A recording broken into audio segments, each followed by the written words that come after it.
Yo, what's up gamers? Guys, this is an unfiltered, unedited video about macronatural gameplay. I was actually talking about this in my Discord. You might remember, basically I was talking about, I think I came up with an idea recently. I was streaming, I was playing in the past actually, and I came up with the idea. I called macronatural gameplay a year ago.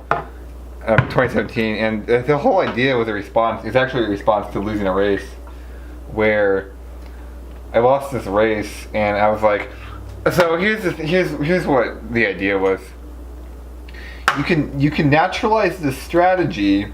You can make your strategy more natural, but no matter what strategy you make, there's always a limit you can push it to, no matter what the strategy is. So let's say you have a strategy and it's not naturalized, it's not natural, then it's not the strategy itself sucks, and then how much you do the strategy, how far you push the strategy also sucks. So you kind of fail in both realms. So what I did is I learned how to naturalize strategies, but not how to do the strategies, right? Not how far to push the strategy. So it's not actually necessarily how to do it, but it's like, and what that means and why that's relevant is because if you, let's say for example, you come up with a really good strategy, and it's like it involves a diagonal, right? It involves like pressing slash and then buffering into a diagonal, and then timing an A input off that diagonal, right? So that's really easy and clean, and there's that everywhere in the past. So that's like a real strategy, right? So, or maybe even a menu into a diagonal, right? That's another really clean one. So that's good, but when do you do that final A input, right? So your slash, you buffer into a diagonal, and you have to time an A input. When do you do that input? Do you do that input? Do you go for it first frame? Do you go for it 10th frame? Like first frame is that's risky, right? That's not natural anymore. You can't recreate that. 10th frame is way too late, losing time. Like is it the second frame? Is it third frame? There's no real like timing window. I mean, and then it's extra complicated because what happens is if you're nervous or you're not feeling good or whatever the reason, you might be playing differently. So if you say, okay, second frame is the best one, which isn't true, because if you're off by 2 frames, you make a mistake, right? And it's going to add up. So there's no real answer to this. The other problem is this is every interaction in the speedrun in Link to the Past. I mean, you have to do this interaction hundreds of times under nervous situations, under distracted situations. So it's like really, really, really, really important to be able to do that. And usually what happens is people will, in my experience, people don't ever get good at it. They get so much better at the game that their PB becomes bad, and then they destroyed their old PB because it sucks, because they haven't PB'd in 6 months, and they're so much better at the game, right? So they don't actually overcome this problem or like find real practical solutions to it. And that's what I'm proposing right now, a real practical solution. And that's what natural gameplay is an attempt at a solution for this. Normally what they do is they simply, you just get way better at the game. You kind of can't do that the better you get at it. And then not only that, you're wasting the potential. So it's like, even if you can't do that, I mean, why rely on it? So yeah, that's the big question that natural gameplay did not solve. It's like how far do you push something? And this is like universal, pretty much. No matter how naturally you get a strategy, there's always that, when do you do it? Like how close do you cut it? That's kind of why I call it macro natural gameplay. It's basically natural gameplay, but it applied to a macro sphere. So this would apply to everything. This would apply to pretty much any mechanic. And that's like the fundamental speedrun mechanic that I call it. It's that every frame you get closer, you save 1 frame, and if you go overboard at all, you lose. So it's like Price of Right rules, or Price is Right rules. That's like the fundamental speedrun mechanic. That's how I see it. And I think what a good speedrun does is they manipulate that, they abuse that, and they find different ways to do it. So you permute it and you'd orient it. If you ever did speed cubing, that's what they permutations and orientations. But basically, you take that fundamental mechanic and then you change it, and you make it interesting and complicated, and then you use the game mechanics to weave it in and out. I mean, Link to the Past does that very well, and I think Super Metroid does too, with like wall jump mechanics. In fact, I'm guessing, I don't know if Super Metroid does that well, but I'm guessing so. And I know the wall jump mechanics. It's the same with Mario 64, where you do wall kicks, and then a lot of the jumps and dashes, and like so for example in Super Mario 64 you dive, and then when there's dust you can do a rollout, which you get up. So if you do it too early, you fail or you mess up. If you do it 5 frames late, you lose 5 frames or whatever. So again, there's that fundamental mechanic. So how do you fix this, right? What's the solution? That's what macronatural gameplay was supposed to fix. Over the last year, I've been kind of wondering, and I never really found a solution. And then I did say it was a red herring. I'm talking to Toby on this one specifically. I did say it was a red herring, and you seem to counter that. You seem to not like that, but the arguments I was making, that was a red herring, absolutely. So I think those arguments I was making they're not really the same thing as what I'm talking about right now, and I'm gonna get into it. We're at 6 minutes.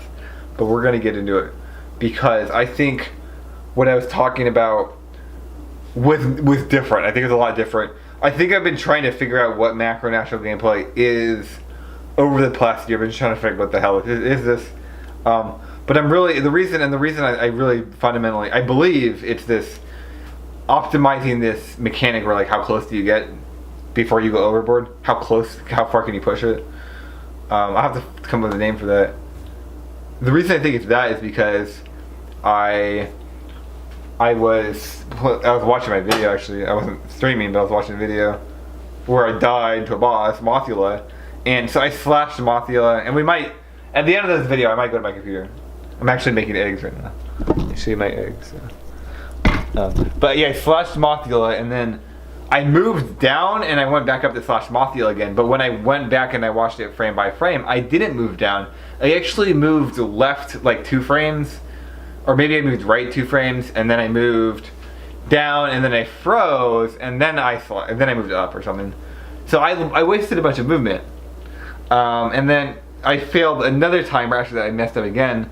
But I thought about it: if both of those wasted movement, it was just wasted movement. If neither one of that had happened, I actually wouldn't have died to Mothula, and that got me thinking about wasting movement, because wasting movement is something that I notice I do a lot and I've seen a lot of. And I think if a player actually cleaned up that stuff or was aware of it or conscious of it, your gameplay would be far more natural. But more importantly, it'd actually be macronatural, because what would cleaning up wasted movement do? It would make gameplay more seamless, more fluid, cleaner, less risk, more recreatable, right? No unnecessary movement, wasted movement, unnecessary inputs, right? Unintentional. It's not necessarily unintentional, but unnecessary. You actually can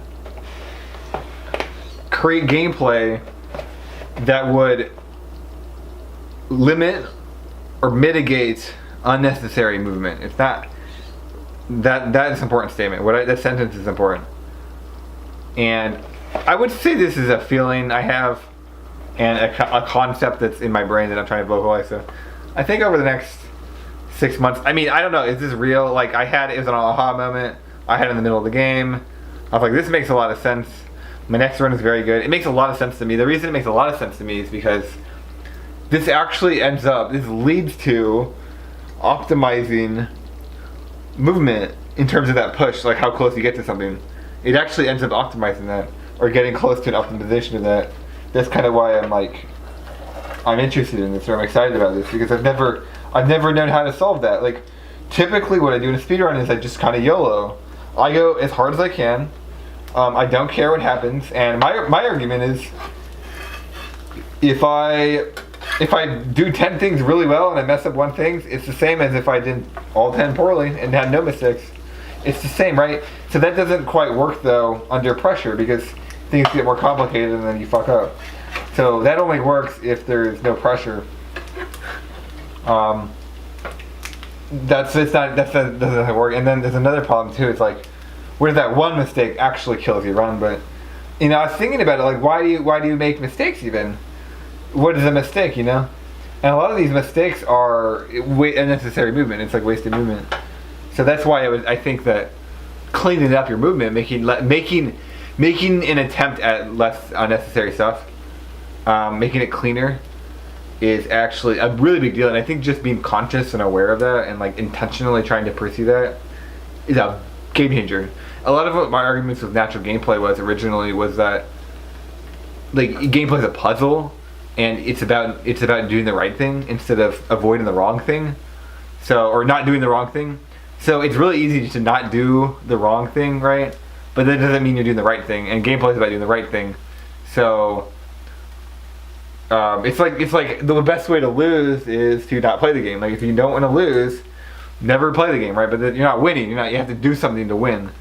And a lot of my arguments about natural gameplay, like I don't think they're actually that groundbreaking. But the problem is nobody's aware of the argument. They're not aware of the concepts I'm talking about. And so they like, oh, I agree with that. And I'll say something groundbreaking, and people are like, oh yeah, I'm aware of that. I've thought of that before. I'm totally aware of it. I'm like, no. You're not aware of that. That makes sense to you, but you actually don't understand it like that, right? You don't, fundamentally you don't agree, and your actions prove that. Not your words, your actions prove that. So a lot of my arguments with, like, and I was talking to you about this, Toby, too. A lot of my arguments with understanding, and then you had a question about understanding that I like didn't answer on a Discord, but it was something about a lot of my arguments about understanding is like if you can actually understand the game differently, you're going to look for different things, and you're going to optimize different things, and you're going to get different results. And so if you're like in Link to the Past,